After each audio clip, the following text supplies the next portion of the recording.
The fuck? I need an adult. Ew. No, yes. What?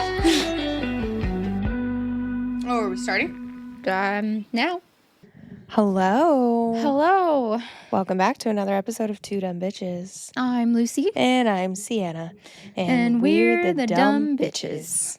We're going to be talking about another kind of serious topic today. Yes. It is one that is, what's the opposite of near and dear to our hearts?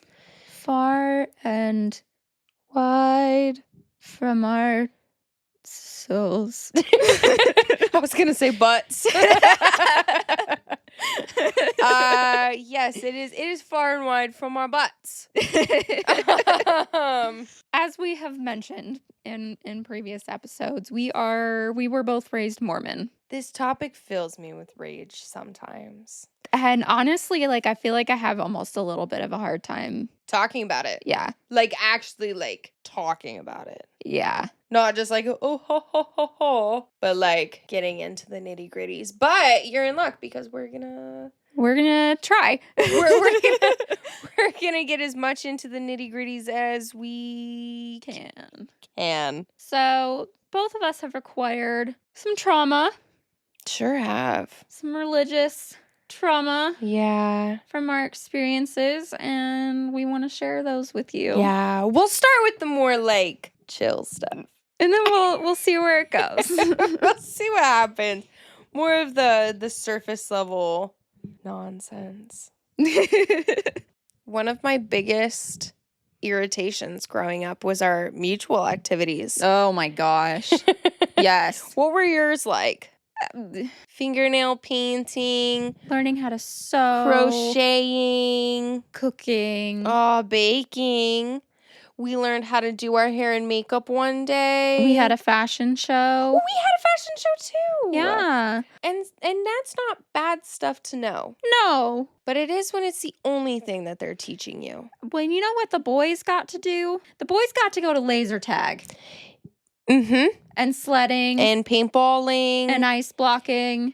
Oh my gosh, dude. Let me tell you what really pissed me off is me and this other girl who was awesome. Mm-hmm. We were both put on, so there's this thing, what is it called?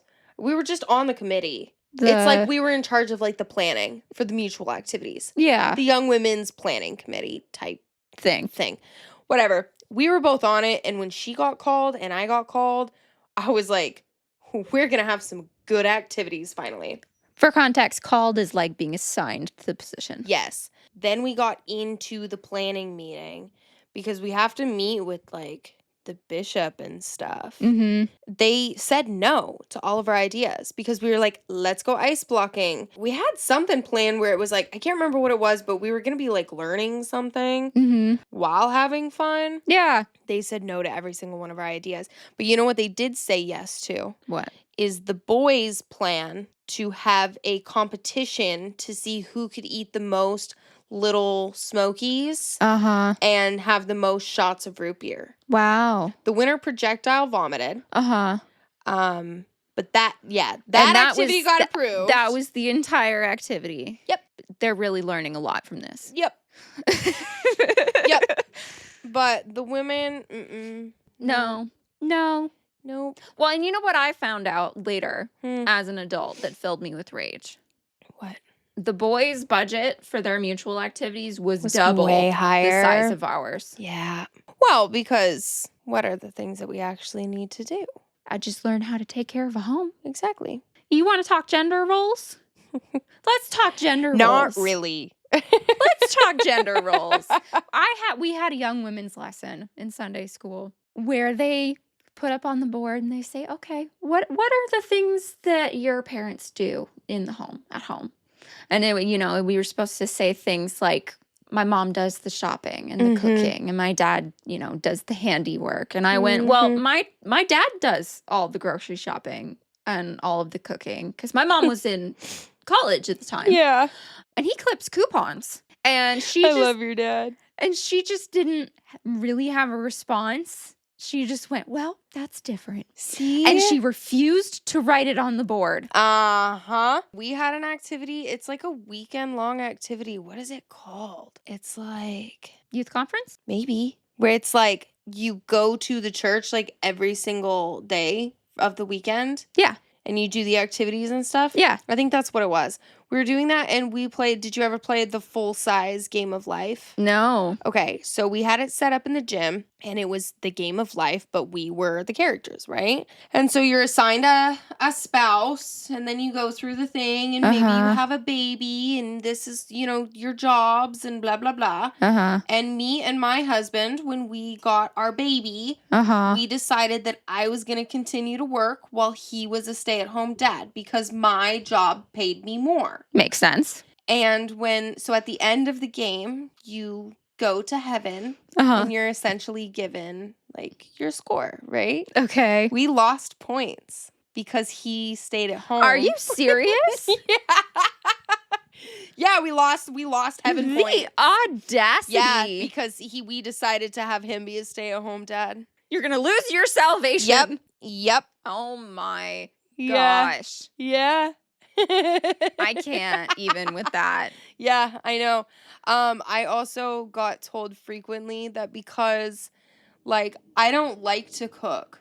Yeah. And I don't want children. Yeah. But that is your role in this life. That is exactly right. Is I basically got told, like, you need to figure it out because I never wanted kids. Like, when there has never been a period in my life where I have been like, I want children. But probably until I was married and my husband also did not want kids. I was like, I'm just going to have to like figure this out and suck it up and have kids because everybody told me that if I wasn't willing to have kids, I was never going to get married. And I was going to be a spinster. Oh, yes. So I knew this girl. We both went to BYU, which is like the Mormon college. And she went to the Utah one because she was smart. And I went to the Idaho one because I was not smart. You know what? I feel like the people that I was smart. I'm just not a good test taker. Yeah. You have ADHD. I know. So do you. Yeah. And which one of us has a degree? Yeah, that's true. Exactly. But that's because my degree was offered online. And online is way easier. I bet it is. It's way easier for the HD people. Yeah. Honestly, I should have done that. But I digress. Continue. So this girl that I know, she was in a serious relationship with a guy, and he kept talking about how they were like destined to be together, that they had to get married. And she was filled with anxiety because she did not want to marry him, but he like said that it had been revealed to him that this was going to happen. And so she went to talk to her bishop about it.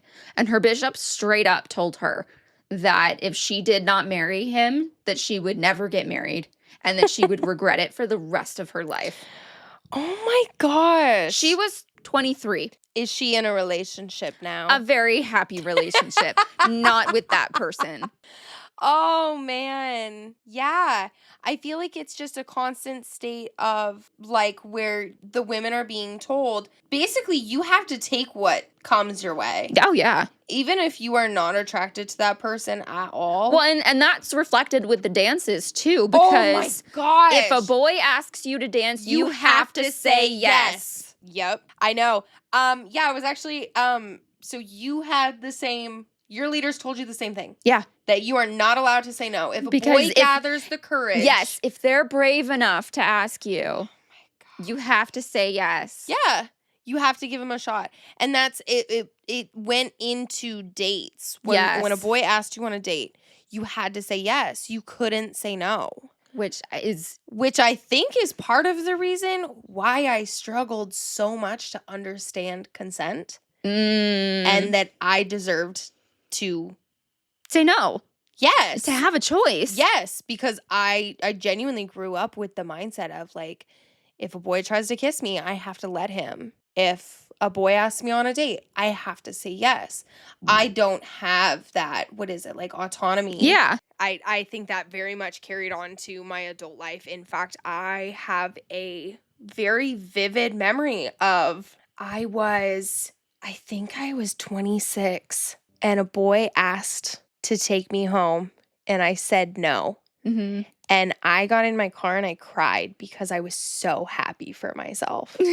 Like 26 years old, and that's like the first time that I had told a boy no. Yeah. And I was terrified. Yeah. Because I was like, man, oh man. Can't he's do gonna that. hate me. It's not allowed. Yep. But growing up in the church. That's what was expected. But Yep. but also, flip side of that, we are responsible for their bad decisions. Oh my gosh. Well, because if your shoulders are showing, Lucy, You're putting them in temptation. you're a hoochie. Like, the whole modesty culture is such bullshit because it Yeah. it teaches boys that they do not have to control themselves. No. And that it's the girl's responsibility. Yes. And that if a girl is dressed provocatively, She deserves it. she deserves it. He can do whatever he wants. She's asking for it. Yes. But you know what? 90% of grapes happen to people who are not dressed provocatively. Oh, I 100% believe that. I 100% It's believe like that. it's so much victim shaming. Yes. And it's like there's nothing you can do about it. I was in kindergarten Mm-hmm. and I was wearing my big red poofy winter coat Uh-huh.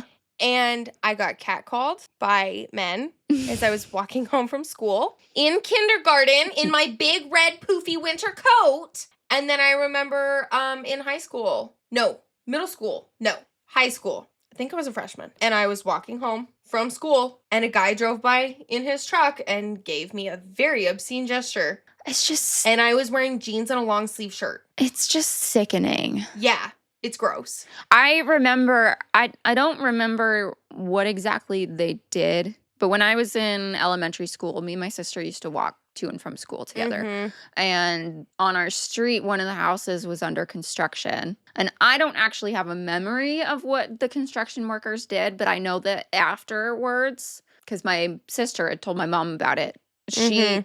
called the police and they had a police officer sit on our block at Good. walking home time until that Good. house was done. Because we were in elementary school. I know. You were But- in kindergarten. I know. But what's so crazy is that when I was in high school, when that guy drove by me, yeah. I literally just rolled my eyes and like barely even took notice of it because by that point, You're I so was so desensitized. used to it. Yeah. Like, that's ridiculous. Yes. But you're going to look at me and you're going to tell me that women are the problem, that I was the problem walking home, right. that you and your sister were the problem walking home in elementary school. Well, we had the audacity of being female. Yeah, that's literally it. But I forgot what I was going to say. Children walking. I don't know. I will tell you another time that actually really pissed me off as far as this is less gender role and more so just typical. Okay. It did have to do with genders. So growing up, my mom and her second husband, not a good relationship. Yeah. It was really, really bad. And there were a couple times where we feared for our lives. Mm-hmm. And so one day I went and I talked to my bishop. So the bishop is like, what is he equivalent to another? Like the pastor? Yeah. I he's guess. like he's the head person of the local Pretty congregation. much. Yeah.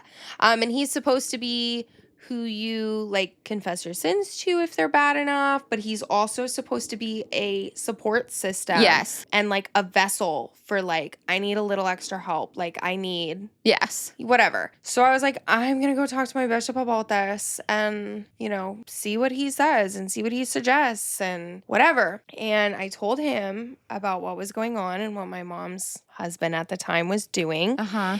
And it was bad things, okay? Like I won't go into details, but like it was bad things. Really bad. And my bishop looked me dead in the face and said, "What did your mom do to make him so angry?" I was just like, "Wait, How is this okay? it shouldn't matter what if my mom did Anything. like, anything. When is this okay? Especially because it was extending to the children. Yes. What did I do Well, to deserve this? There's something that's been kind of present in media about the church having to do with that right now, actually. Really? Yeah. So as a person in that position, they should be mandatory reporters when it comes to abuse and SA and things like that. Wait, like bishops? Yes. Really? Legally speaking. Really? But the church doesn't have them do that. Oh. And instead they have what they call, I forget the word, but it's a hotline that they tell them to call when they get information like this. And it's basically like a bunch of lawyers that tell them whether or not they should report it. What? And really what it is lawyers who are determining if it's bad enough that the church could get in trouble. That's actually insane, because the things that my bishops growing up, I have had a couple bishops where I was like, you are awesome. Yeah. Like, you are such a good person and you care about me and all of the things. But I would say probably 90% of my bishops. Well, and that's the thing is like, yeah, there's going to be good people, but the people in this position, they don't have any training. They aren't therapists. I know. They don't have any sort of training to deal with this. And you're supposed to go talk to them like a therapist. Like if you're having trouble in your marriage, you're supposed to go talk to your bishop. But they're not qualified for that. No qualifications. Yeah. To help you with that. Yeah. And I do feel for them in that way. Yeah. Because I'm like, you are taking on a lot. But don't look at me and ask me what my mom did to piss off her husband so bad that and so it's so hit or miss what kind of bishop that you're going to get. Yeah. And that can completely affect your entire life. Yes. And so, yeah, there was a bishop that actually came out that he had a young girl tell her that she was being assaulted at home. And he called the hotline and they told him not to report it. What? And he was like, no, this is my moral responsibility to report this. Good bishop. Yeah. And I'm pretty sure he got, if not excommunicated, he got disciplined for it. What? Yeah. The bishop? Yeah. Why? Because they told him not to. No way. I have chills right now. Yeah. I can see your your goosebumps. So excommunicated is basically when you do something that is just so bad that you have to sit in front of a council. And they will either tell you that you're going to be disciplined for it, which is that you're still technically a member of the church, but you can't participate in like taking the sacrament and you can't have a calling, right? Yeah, so that's disfellowshipped. That's the word. And you can come back from that, but you have to do like all of this serious. Well, you can come back from being excommunicated too. You have to get rebaptized though.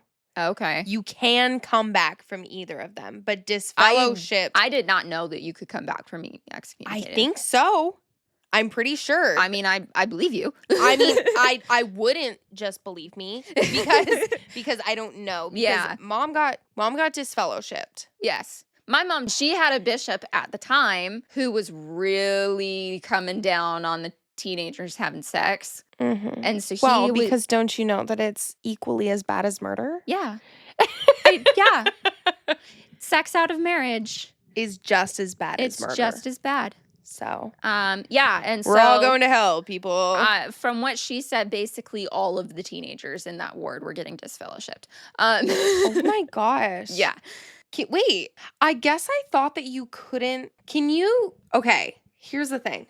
I haven't gone through the temple. Yeah. I guess I was under the impression that you could only get disfellowshipped or excommunicated if you had gone through the temple. Nope. Really?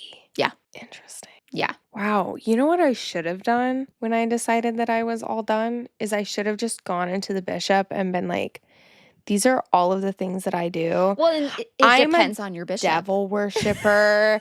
So that he would put me in front of a council and have me excommunicated so that the missionaries would stop showing up at my door. Honestly, I know all I have to do is call. It doesn't work. To remove my records. It doesn't work. I don't think so either, because isn't it basically like when you like try to call a gym to cancel your membership and they're like, what if we give you a discount? Yeah.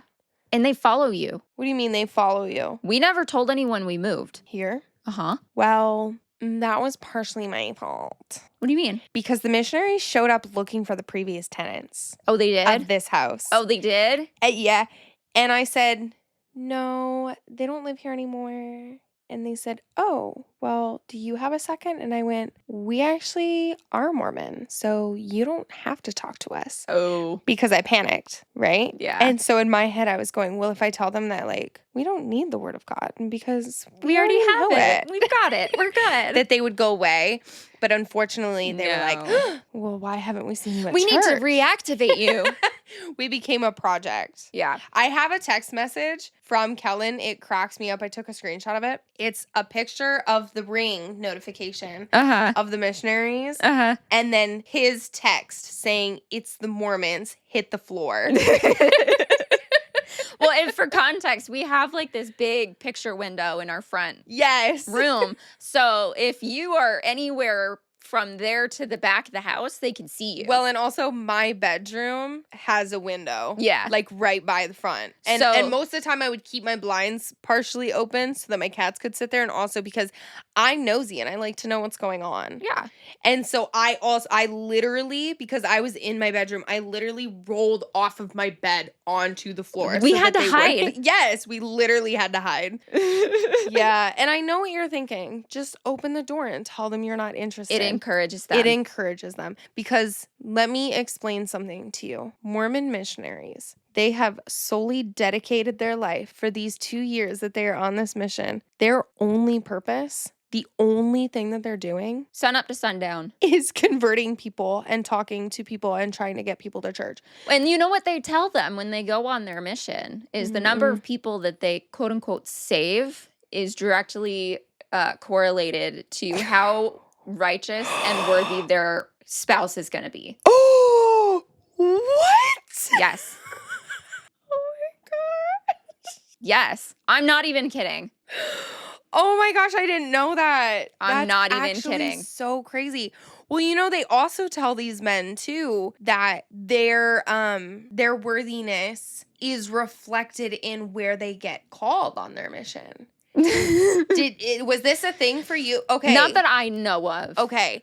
So at least the men that I knew, Yeah. it was like really kind of embarrassing if you were called stateside. I know that people always wanted to be out Well, yeah, of... because it's cool. Yeah. No. Like if you get called to like Iowa, that's like really lame. Yeah. No, it was basically like, oh, you must not be that worthy. If you got called to the States, you're So not what do one of they his strongest Think of warriors. the people who get called to like Salt Lake. Did I ever tell you about, I had this friend who got an incorrect mission call. What do you mean? I mean, okay, so For context, when they get told where they get a letter from the prophet the living prophet, that tells them where they're going to serve their mission, and this is divine revelation From from God. God.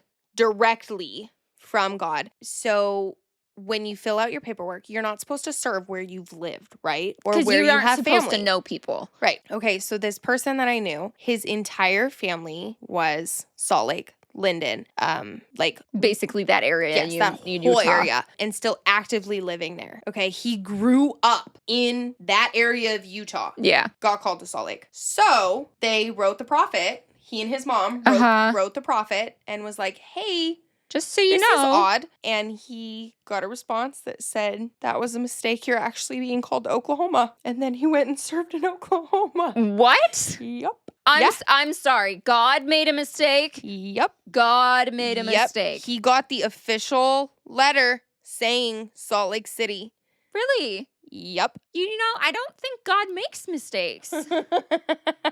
That has always been very, very interesting to me. And this person in general was like, that was a really big kind of like eye opener. Yeah. Yeah. I know. Isn't that Dude. crazy? Isn't that crazy? I don't even have words for that. I know. But it's also like, I do also feel bad for the men too, because they're essentially told that if you don't serve a mission, because women have the option to also serve a mission. Yes. It's not Required. for either gender, but for the men, It's basically required. you're like pressured into it. For sure. Because if you don't serve a mission, you're not going to be able to find a wife. No. Because the women are all told that we have to marry a returned missionary. Yes. And so, yeah, if you didn't serve a mission, You're undesirable. you're trash, dude. And so these men are just going. Or like if you come home early. Oh my gosh. It's like a dishonorable discharge Literally from the it military. is. Literally, that's what it's like. Yeah, it's not good. Like, I do feel for the men, but both genders, something that I find absolutely crazy is, yes, there's the stateside ones, but there are also not safe places. Oh, no. That these teenagers Are being sent to because set loose. men go when they're 18, and I think they changed the women. Is it 19 for women? I think they're 18 now. Women? I think so. Because they started at 21. I think it's the same. I could be wrong. Either way, even if it's 18 or 19, those are teenagers. When Those are children. I've heard that they've started putting more pressure on women now too, because I believe that. they view it as like you have enough time now to do that before you need to start pumping out babies. Yeah. Wow. But they are sending literal teenagers, babies, children to very scary places. And they've never lived on their own. Nope. They've never had to take care of themselves. They have no idea what they're doing. Also, the church doesn't subsidize this. No. People have to pay out of Yeah. pocket to go Yeah. do this for 2 years. Yeah, but it's like one of those things where it's like people die on their missions. Yeah. People get murdered Yeah. on their mission. It's scary. It's very scary, but it's like this mindset of, well, if I die on my mission, Then I'm exalted. yeah. I mean, what greater death could there be? Like immediate entry into the highest level Yeah. of heaven. It should be an honor Yeah. to die on your mission. And that is absolutely insane that children have that mindset. I can't. I know. Why are you sending them to these places? I know. Well, because we have to spread the word of God wherever we can, Uh-huh. even if those people don't want it. Did you ever hear about that guy? There's a documentary on it. There's like that island. I'm sure you've heard of this island. It's just a group of people who have no plug to society. Is it like Papua New Guinea or something I like have that? no idea. But I know that it's like they shot down a drone that tried to fly. Like, they want nothing to do with the outside Yeah. world. And the government is like, do your thing. Yeah. Because if we leave you alone, you guys leave us alone. Yeah. Well, there was this guy. He had a good heart, whatever. He decided that he was going to go preach the word to this island. And I'm pretty sure they ate him. And it's like, I'm sorry. Like, why? Leave them alone. Especially because, I don't know. I'm not even going to get into all of that. There was something else that I was going to say that I thought was really interesting. It had to do with missions and people dying on their missions. And I don't know. I'll tell you something else that really bugged me. So I was a pretty good kid growing up. Yeah. Didn't drink, didn't do drugs, Mm-hmm. didn't sleep with anyone, Mm-hmm. went to church all 7 days a week, Mhm. 6 days a week. I think I went to, no, it was frequently 6. What were you going for? Sunday was church. Oh, seminary. Seminary was Monday through Friday. Yeah. We had our mutual on Wednesday nights. Yeah. And then because I was on committees, You had to go for extra meetings. oftentimes, yes. So I was going at least 6 days a week, and multiple days I was going 2 times in a day. Okay. So for context, seminary is when you're in high school. It's basically Sunday school that you have to go to before school. Yeah. So ours started at 6. It was Same. 6 to 7, and then school started at 9. Yep. So I'd have an hour. I would go straight to school after seminary, and I would there was these little bench type things that had air vents in them Yeah. under the stairs in the cafeteria, and I would sleep there until school started. Yeah. I actually had a couple teachers who would let me sleep in class because they knew that I was doing that. Yeah. It kind of made me feel like I was in a cult, and my teachers knew it. Yeah. And they were taking pity on me. And they Yeah. were like, you can sleep, little one. I have never been so sleep deprived as I I was during know. that time of my life. I know, because especially in high school too, it's like you have so much homework all the Yeah. time. And then you've got your extracurriculars. Like, I was in theater and tennis. I was a nerd. Shut up. I was also in theater. You were the tech. Yeah. And I did spotlights. Yeah. Sometimes I thought that would have been fun, but It was fun. I loved being on stage. I loved being up on the catwalk. That would have terrified me, actually. I thought it was so cool. It probably would have been, but I've seen so many, like, stories about, like, ghosts and people being murdered on the catwalk. Oh, definitely haunted. Yeah. And that was always the thing, was that it didn't matter how new your, like, theater was. Yes. The catwalk was Always haunted. And I couldn't get behind that. I was like, I'll be damned if I get thrown off this. Me and the ghosts were chill. Yeah, I'm sure you were. But I feel like they probably wouldn't have liked me. Oh, that actually is my point. So even though I was such a good kid. Yeah. Completely forgot about that until just now. Even though I was such a good kid, I was looked down on so hard. My leaders hated me. A bunch of my, like, peers hated me, except for the girls who were just like me. Uh-huh. Because I wanted to date boys. Yes. Yeah.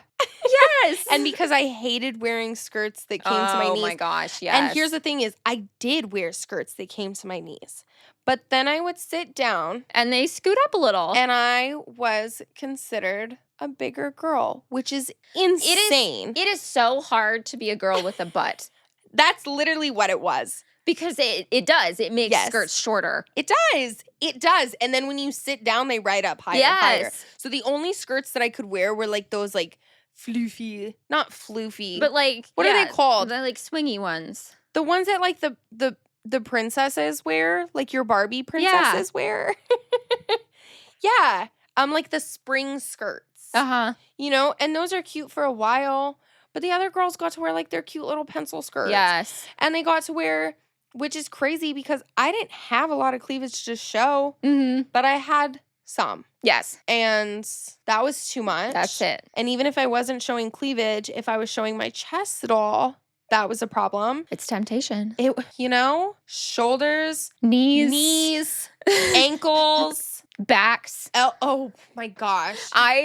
Okay, for youth conference one year, we went and stayed at a community center. They'd, like, rented out a community center for the night. And you stayed at it? Yeah. And we went home. Oh, yeah, it was a sleepover. But, I mean, they divided us by girls and boys, but... I mean, sure. Yeah, and they had, like, a pool and, like, water slides and stuff. And at this point, so before that, they had let us wear tankinis to girls' camp and stuff. Yeah. Which we preferred, because it's a lot easier to go to the bathroom. Yes, and also... because maybe you won't relate to this so much because you have a shorter torso. I have a very short torso. Which is insane because just for like context and visualization here, okay? Lucy has this really cute, like, cropped tee. And when she wears it, it, like, hits the top. If she's wearing, like, not like high waist, I would say like mid-rise jeans, it'll, like, just hit the top of her mid-rise jeans. And so I asked to borrow it one day. And it, like, barely covered my boobs, okay? So you have a short torso, so you probably did not have this problem. But whenever I wear a one-piece swimsuit, because my torso is, like, longer, it's either riding up the bottom. It's very bunchy. Or it's like up your butt bunches up your butt. Oh, yeah. It's like a thong. Yeah. Or it's like I'm 1 second away from flashing people. Yes. Because you have that problem? No, but I've seen people with that problem. Okay. I was like, no way. No. Yes, that is why I can't wear a one piece. No, I don't like it because they're baggy. Yeah, I could see that too. No, so I spent my entire youth wearing a bikini because that's what I wore, and then wearing shorts and a t-shirt over top, and not being able to go down the slides very fast. Yes. Because slides and clothes don't mix. No. So, sorry, continue. Yeah, so we had for several years been allowed to wear tankinis to girls' camp and stuff. I have a short torso, so it was basically like wearing a one-piece for me because it's not like it was riding up. Yeah. And then one year they decided that it wasn't allowed anymore and that we had to wear a one-piece. And props to my mom for letting me do this. So in retaliation, I bought a one-piece. Was it a stringy one? It was so it plunged down to just above my belly button, and then it was like a strip up my chest, and it just had a metal ring that sat right between my boobs. Oh my gosh, that's awesome. And that's what I wore to youth conference. Good. And I was judged for it, but you know what? All of the boys wanted to hang out with me, so. One time, I mean, scandalous. One time we held a mutual activity because it was pre-camp, so we all had to be swimming certified. Yes. And so we had a pool in our backyard, and so we offered to have everybody over for the activity, and everybody can use our pool and certify for swimming. And it was boys and girls. Nope, it was not. It was just girls, which makes it even worse. So just as a reminder, it was just girls, and we were in my backyard. In your pool. In my pool. And my leaders told me that I needed to cover up because I was being inappropriate, and I said, no, I'm okay. And then when we were saying our, like, closing prayer, my leader came up and wrapped a towel on me during the prayer. Are you serious? Yeah. Again, only girls in my backyard. It's your house. Yeah. And they were mad at me for wearing a bikini. I'm like, I don't care. The audacity. I know. Because, again, it's like, so I need to be so uncomfortable in my body that I can't be in my own space. Yes, around women. I'm not allowed to feel. It basically made me feel like I was not allowed to feel safe around women. Yes. Yeah. So I was very much not liked. Dude, I have gotten such deep trauma from the modesty culture that honestly, like, I, for the majority of my life, felt uncomfortable being naked alone. Me too.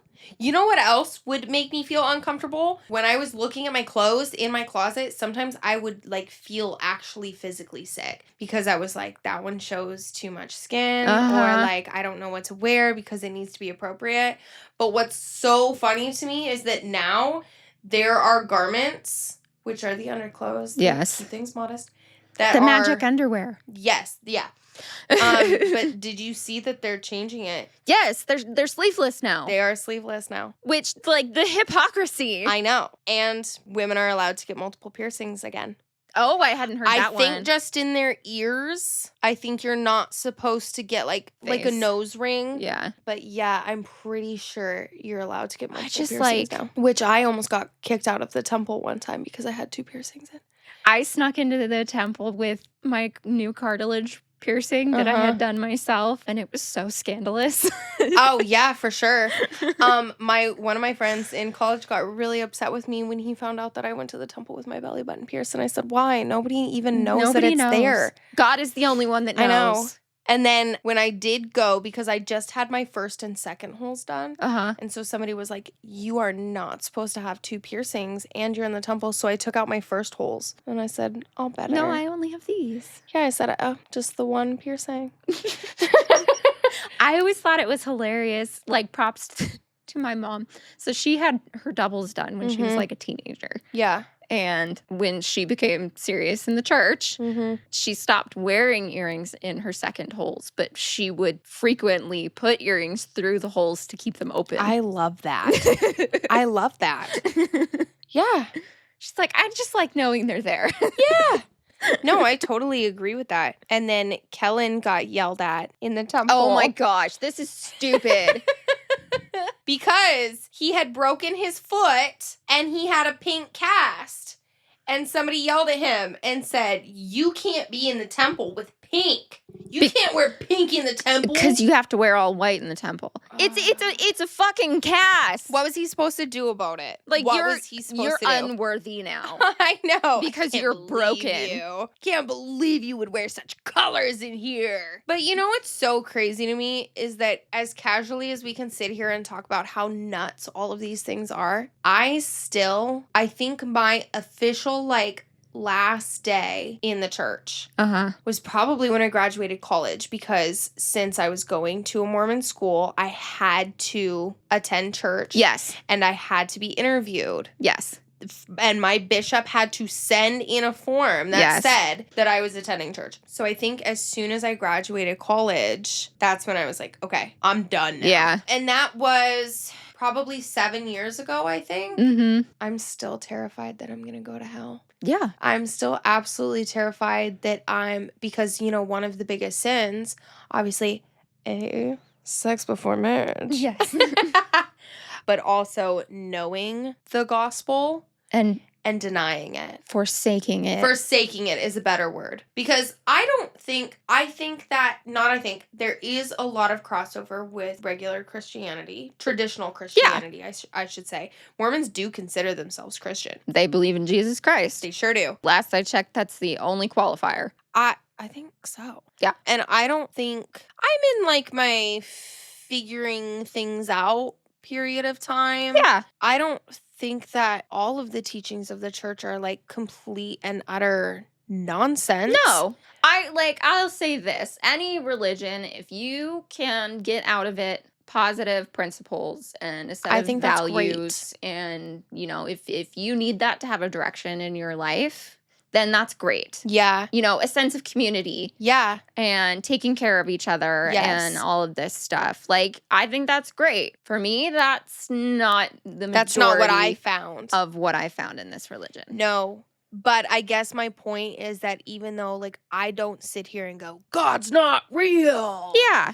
I'm not a devil worshiper. I'm not any of those things, but I am still terrified that I'm going to go to hell because it's so ingrained in you. Yes. It's because it's fear mongering. Yes. Is no, 100%. what it is because they tell you if you go through the temple and you learn all of these things and you have full understanding of the gospel and you turn away from it, that is worse than if you had never known about it to begin with. Which is interesting because I often say this to you and I often feel sorry for you because you have gone through the temple and I have not, and I'm still terrified. I had a mental breakdown immediately after. After going through? Yeah. I've heard that. I cornered Kellen and I was just sobbing because I was like, what did become a part of? I don't believe anything that we just did. Yeah. But I believe in the church, and if I forsake it, then I'm going to hell, and I'm going to go to hell because I don't believe what we just did.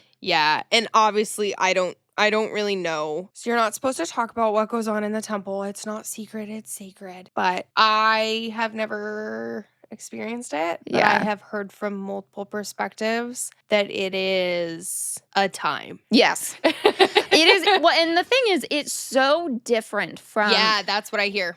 Everything else that you do at church. Yeah. And so you go into it just thinking that you're getting a deeper version of whatever we're used to. The teachings and the lessons and whatever. And it is nothing like that. And they don't really prepare you for that. Yeah, that's what I hear from everyone. I am actually very glad that I never... It was very jarring. Because you have to, before you go on a mission... Or get married.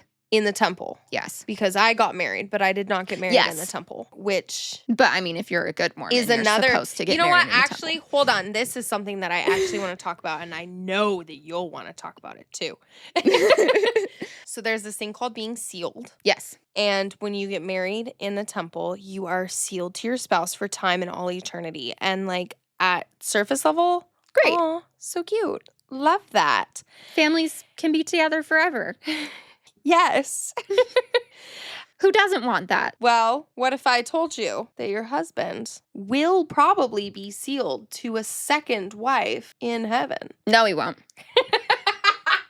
Not if he knows what's good for him. Also, on earth, it really irritates me. So my mom, she was sealed to my dad. Yeah. And then when she married her second husband, she wanted to be sealed to him. Yeah. And so she had to write the prophet to break her sealing to my dad so that she could get sealed to her second husband.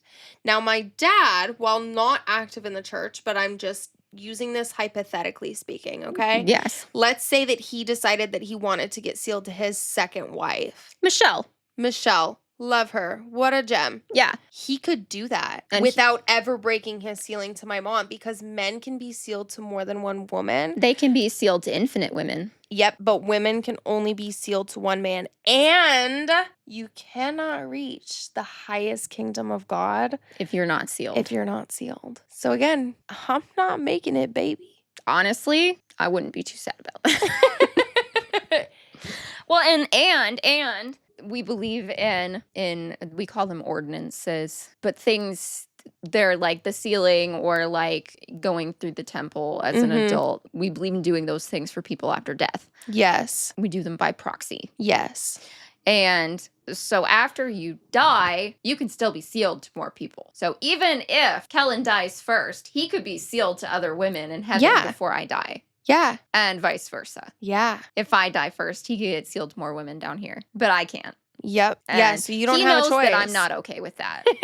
I do not share. Yeah. There is no sharing here. Yeah, I don't think that I would be okay with that. And I know that that's probably an unhealthy level of attachment, but I don't think so. That's not changing. Yeah. So. I don't think so. I already told him that if I die first, I'm haunting him, so like I'm not going anywhere. So you wouldn't want him to get remarried? No.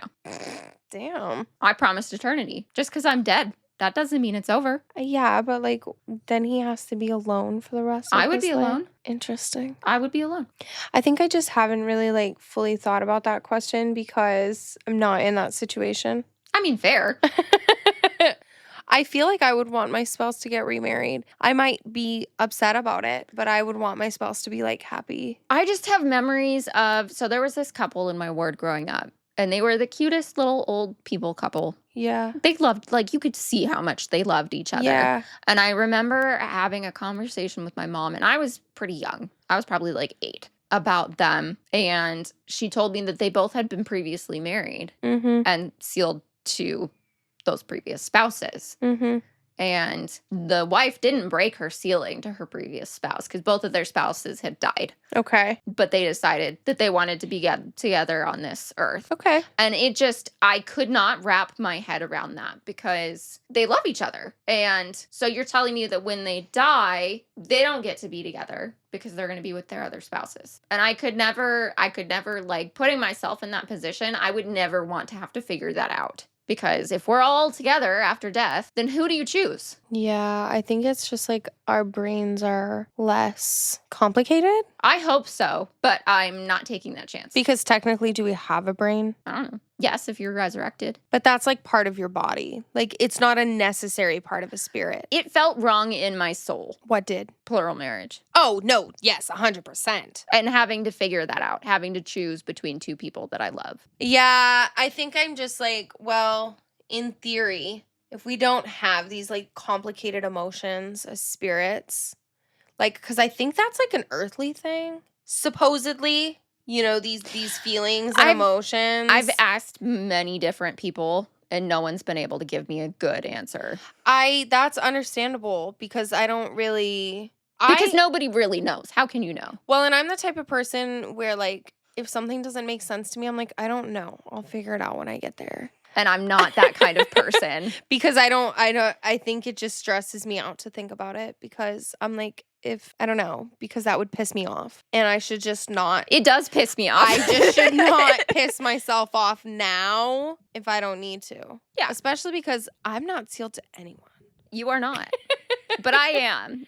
I know. So I'm not taking that chance. And here's the thing, though, is I genuinely don't think that Kellen would even, like, want to be with anybody after you. I think he might get lonely. Yeah. But I don't know. Like, for me, I could totally do, like, the platonic best friend roommate kind of thing. Yeah. And be totally happy. I think that Kellen would just, like, join a rock club or something. Yeah. And that would be enough for him. Because he just requires somebody to be near him. Mm-hmm. And that's okay with him. Like when he was on nights and he would shove cats through my door. Yeah. It wasn't because he wanted to hang out with me. He just wanted me to be awake with him. Yes. Even if I continued to be in my room. Yes. He just needs a roommate. Yeah. Yeah. Or cats. No, I feel like I learned with having you living with us that I could totally do like the best friend roommate I thing. could too. And be happy. Could I? I could do a best friend duplex. I'm such a bitch, I think. You're supposed to say, no, you're not. You like your space the way you like your space. I do like my space. And that's fair. I like my solitude sometimes. Yeah. And if I have no say over my solitude, you're not happy. I'm not happy. Yeah. Honestly, I feel like we've touched the tip of the iceberg. I feel like we'll probably do another episode on. Honestly, this might be a series. This might be a series because there's a lot. There's a lot to unpack. Yes, and there's a lot of stuff that I think I'm just now starting to realize is religious trauma. Yeah. Which is crazy because, like I said, I've been out of the church for 7 years. Yeah. And I'm still figuring things out that I'm like, holy shit. Yeah. I can't believe this is following me. You know, and I do, like, kind of to go back to what we were saying before, I do want to kind of have a little bit of a disclaimer. Like, if you're still in the church and you get value out of it and it's a positive influence in your life, I'm not judging you. No. I'm not saying that anybody has to leave, but you don't have to stay if it's not benefiting serving you. Yeah. Well, and I think that goes for every church too. Like, it's not just necessarily the Mormon church. You know, there are a lot of people who find a lot of joy and comfort and happiness and purpose within their church and that community. People in my life that I love very dearly that are still active in the church. There's absolutely nothing wrong with that. But for me personally, the experiences that I had and the wards that I was growing up in, it didn't serve me. It hurt me. And I personally found that I had a better relationship with whatever higher power. Yes. By myself. Yes. It's a more personal relationship. Yeah, and that serves me better, and I think has brought me closer to something larger than me than I ever was in the church. And a lot of people are the opposite of that. Yes. A lot of people need that. I don't want that. And enjoy that. And if that helps you in your life, then great. Awesome. Yep. And like I said, I think that every church probably comes with its own baggage for sure, because ultimately, as much as it's like this gospel was revealed by God and all of these things, it was revealed to humans. Humans are messy. And humans forget things. Yes. and incorrectly relay some things. And can be selfish. Yeah. We're all just doing the best we can with what we've got. Yeah. Or at least most of us are. Most of us. For sure. But, yeah, we'll probably touch on this topic again, maybe, possibly. And hey, if y'all have any questions, like, let us know. Yeah, or any of your own stories and experiences. We want to hear it. We would love to hear that. Please. Yeah, but I think that's why I almost just hit myself in the face with this microphone. We gotta go. Okay. Bye.